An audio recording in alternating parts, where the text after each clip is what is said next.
Hello दोस्तों, स्वागत है आप सभी लोगों का एक बार फिर से एक न्यू क्लास में। दोस्तों सीटीईटी की कल रिस्पांस की आ गई है, यह एक तरह की आंसर की ही है। तो आज हम जो 16 दिसंबर 2021 को जिसका भी सीटीईटी का एग्जाम हुआ था उसकी आंसर की को सॉल्व करने वाले हैं। तो जो आज की जो आंसर की है इसमें सिर्फ हम आंसर देखने वाले हैं। जो भी व्याख्यात्मक क्लासेस हैं जो पेडागोजी वगैरह की, तो आप मेरे चैनल से जाकर देख सकते हैं, डिस्क्रिप्शन में आपको लिंक मिल जाएगी। तो चलिए देखते हैं, आप अपने जो क्वेश्चन हैं उनको मिला लीजिएगा। और दोस्तों एक बात और, यहाँ पर जो फर्स्ट क्वेश्चन ये दिया हुआ है, ज़रूरी नहीं है कि जिसका भी 16 दिसंबर को एग्ज़ाम हुआ है और उसका जो फर्स्ट क्वेश्चन यही हो, वह कोई किसी भी नंबर पर हो सकता है। तो आप उसमें ढूंढ कर इसका आंसर देख सकते हैं। तो चलिए देख लेते हैं। हमारा पहला क्वेश्चन है, निम्नलिखित में से कौन से कारकों द्वारा विद्यालय में बच्चों का अधिगम से जुड़ाव प्रभावित होता है। तो दोस्तों इसका राइट आंसर क्या होगा? इसका राइट आंसर हो जाएगा ऑप्शन नंबर 2, 1, 2, 3 और 4। पारिवारिक समाजीकरण, समकक्षी संबंधों, सांस्कृतिक मूल्यों, बच्चों का आत्मसम्मान। तो इसका राइट आंसर ये वाला हो जाएगा, ऑप्शन नंबर 2 हो जाएगा। आप अपने क्वेश्चन को देख सकते हैं किस नंबर पर है, और इसका आंसर ऑप्शन नंबर 2 है। तो चलिए देख लेते हैं, सेकंड क्वेश्चन को देखेंगे। सेकंड क्वेश्चन है, क्या एक शिक्षक को कक्षा में एक सत्ताधारी व्यक्ति के रूप में देखा जाना चाहिए जिसे कोई चुनौती ना दे सके? तो इसके 4 ऑप्शन दिए हैं। इसका राइट आंसर क्या है? इसका राइट आंसर है ऑप्शन नंबर 3, नहीं। विद्यार्थी ऐसे शिक्षकों से प्रश्न पूछने में हिचकते हैं जिससे उनकी सांप्रदायिक स्पष्टता में कमी रह जाती है। दोस्तों मैं आपको एक बार फिर से बता दूं, हम सिर्फ इसमें आंसर देख रहे हैं बस, क्योंकि दोस्तों जो भी व्याख्यात्मक क्लासेस हैं वो आप चैनल से जाकर देख सकते हैं, डिस्क्रिप्शन में लिंक मिल जाएगा आपको, तो आप अपने आंसर को यहाँ से मिला सकते हैं। और यहाँ पर ये जो आंसर दिया हुआ है इस पर आप बिल्कुल भी फोकस ना करें, क्योंकि दोस्तों यहाँ पर जो स्टूडेंट है उसने गलत भी लगा सकता है। तो मैं आपको जो आंसर बता रहा हूँ वही सही है। तो इसका राइट आंसर क्या होगा? इसका राइट आंसर हो जाएगा ऑप्शन नंबर 3। चलिए आगे देख लेते हैं, तीसरा क्वेश्चन को देख लेते हैं। हार्वर्ड गार्डनर के सिद्धांत के अनुसार एक कक्षा में तरह तरह की अध्यापन रणनीतियों का इस्तेमाल होना जरूरी है, क्योंकि। तो दोस्तों आपके 4 ऑप्शन दिए हैं, इसका राइट आंसर क्या हो जाएगा? इसका राइट आंसर हो जाएगा ऑप्शन नंबर 2। यह बहुबौद्धिकता को निष्पादित करने में मददगार है। क्या है? यह बहुबौद्धिकता को निष्पादित करने में मददगार है। तो इसका राइट आंसर क्या है? 3 हो जाएगा। हार्वर्ड गार्डनर के सिद्धांत के अनुसार एक कक्षा में तरह तरह की अध्यापन रणनीतियों का इस्तेमाल होना जरूरी है। इसका राइट आंसर ऑप्शन नंबर 2 है, आप अपने क्वेश्चन से मिला सकते हैं। आगे देख लेंगे, ऑप्शन नंबर 4 है। ऑप्शन क्वेश्चन नंबर 4 है, निम्नलिखित में से किस कक्षाई प्रक्रिया का विश्लेषण किसी अध्यापक के वंचित समूहों के प्रति गणित गुण पूर्वाग्रहों को उजागर कर सकता है? दोस्तों यहाँ पर क्या हो रहा है, क्वेश्चंस को अच्छे से पढ़िए। गणित गुण पूर्वाग्रह को उजागर कर सकता है। तो यहाँ पर मैं आपको जो आंसर बताऊंगा आपको ऐसा लगेगा कि इसका आंसर ये नहीं है, लेकिन दोस्तों इसका यही है, क्योंकि यहाँ पर गणित गुण पूर्वाग्रह को उजागर कर रहा है। तो इसका राइट आंसर क्या है? इसका राइट आंसर हो जाएगा ऑप्शन नंबर 3। क्या हो जाएगा? ऑप्शन नंबर 3, लिंग, जाति और आर्थिक श्रेणी के आधार पर निर्धारित आसान व्यवस्था।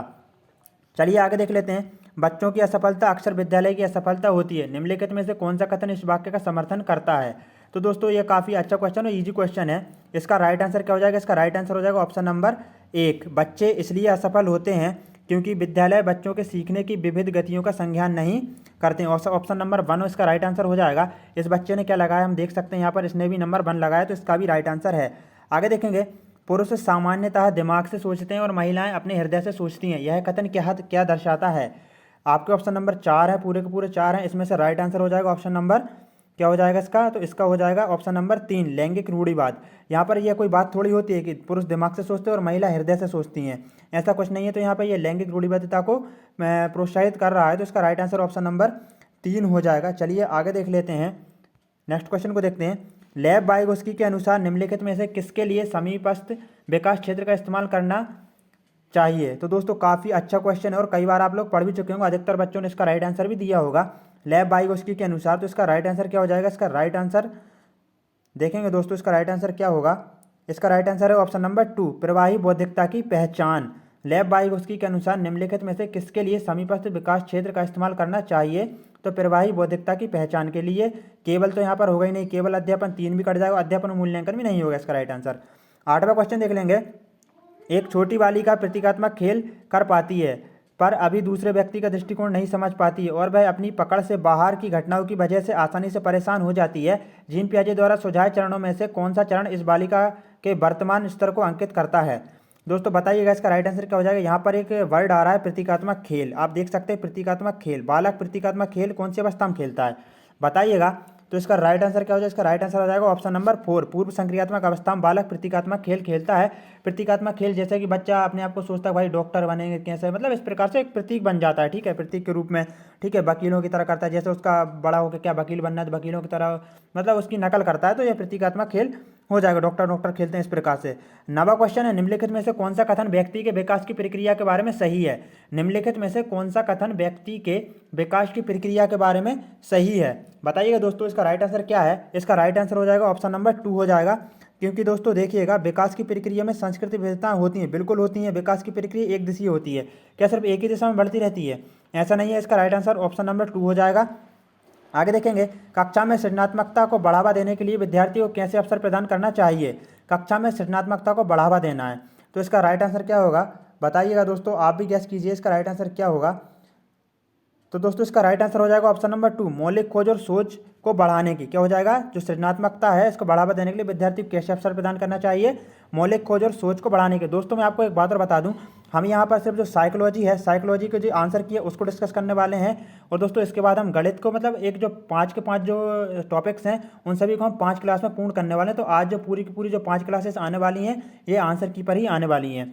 चलिए आगे देख लेते हैं। 11वां क्वेश्चन देखेंगे, शिक्षिका के विद्यार्थियों की खासकर सुविधा वंचित वर्ग के सफलता एवं असफलता के बारे में विचार अक्सर उनके सीखने व अभिप्रेरणा को प्रभावित करते हैं। इस संदर्भ में निम्नलिखित में से कौन सा कथन सही है?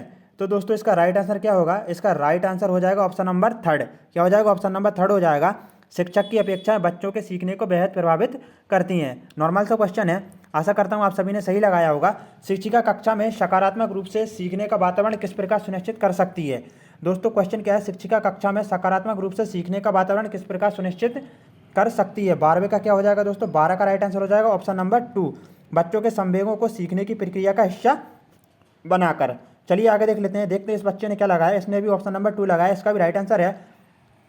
13वां क्वेश्चन है, यह महत्वपूर्ण है कि कोई अध्यापक बच्चों को बुद्धिलब्धि के आधार पर स्थिर समूह में पृथक न करे, क्योंकि। इसका राइट आंसर क्या होगा दोस्तों? ऑप्शन नंबर 13 का, तो क्वेश्चन नंबर जो 13 है इसका राइट आंसर क्या हो जाएगा? इसका राइट आंसर देखते हैं दोस्तों, इसका राइट आंसर ऑप्शन नंबर 1 हो जाएगा।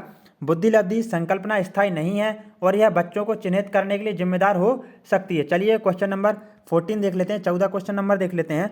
एक विशिष्ट संप्रदाय को पढ़ाने हेतु एक अध्यापिका बच्चे को आधा हल किया हुआ उदाहरण देती है। लैब वाइगोस्की के अनुसार अध्यापिका किस रणनीति का इस्तेमाल कर रही है? तो दोस्तों इसका सही उत्तर हो जाएगा पाढ़। क्या हो जाएगा? पाढ़ हो जाएगा। आपने इसको पढ़ा होगा। चलिए आगे देखते हैं, एक समावेशी संस्था में एक श्रव्य बाधित विद्यार्थी की शिक्षा हेतु निम्नलिखित में से कौन सी रणनीति प्रभावी नहीं होगी? यहाँ पर प्रभावी नहीं होगी दिया हुआ है, इसका राइट आंसर क्या हो जाएगा? तो दोस्तों इसका सही उत्तर हो जाएगा ऑप्शन नंबर 3। क्या हो जाएगा? ऑप्शन नंबर 3 हो जाएगा। संप्रेषण हेतु मौखिक माध्यम पर ही आश्रित रहना, है ना। यहाँ पर ही शब्द आ रहा है, नेगेटिव टैग वर्ड्स आ रहा है, तो आप इसको देख सकते हैं। आगे देखेंगे क्वेश्चन नंबर 16 को देखेंगे। क्वेश्चन नंबर 16 में क्या दिया हुआ है? वंचित और हसीए पर स्थित समूहों की भाषा और संस्कृति को स्कूली पाठ्यक्रम में समावेशित करने से एक अध्यापक क्या सुनिश्चित कर सकता है? तो दोस्तों इसका राइट आंसर क्या होगा? इसका राइट आंसर हो जाएगा ऑप्शन नंबर 3, शिक्षा में साम्यता। देखिए दोस्तों क्या है, ये जो है ना, मेरे हिसाब से तो यही होगा, शिक्षा में साम्यता। तो जो ऑफिशियल आंसर किया आएगा उसमें इसका जो आंसर जो हो सकता है ना, वह देखिए पहला तो होगा नहीं, सुविधा वंचित समूहों के प्रति सहानुभूति या विशेषतः सुविधा वंचित समूहों के लिए व्यावसायिक शिक्षा, है ना। तो इसमें शिक्षा में समानता और शिक्षा में साम्यता इन दोनों में से एक हो सकता है, बट जो मैंने जो खोजा हुआ है तो इसका राइट आंसर क्या हो जाएगा? ऑप्शन नंबर 3 हो जाएगा, शिक्षा में साम्यता। चलिए आगे देखते हैं दोस्तों। एक बात और, आपके नंबर कितने आए हैं कमेंट बॉक्स में जरूर बताइएगा आंसर की से मिलाकर। निम्नलिखित में से कौन सा प्रश्न बच्चों में विवेचनात्मक चिंतन को बढ़ावा देने का उदाहरण है? निम्नलिखित में से कौन सा प्रश्न बच्चों में विवेचनात्मक चिंतन को बढ़ावा देने का उदाहरण है? तो इसका 17 नंबर का क्वेश्चन राइट आंसर क्या हो जाएगा? 17 का हो जाएगा 2, पता करो कि तटीय इलाके में रहने वाले लोग क्या खाते हैं। तो दोस्तों इससे क्या हो, क्या खाते हैं पता करेंगे और क्यों खाते हैं। इस प्रकार से ये जो है विवेचनात्मक चिंतन को बढ़ावा देता है।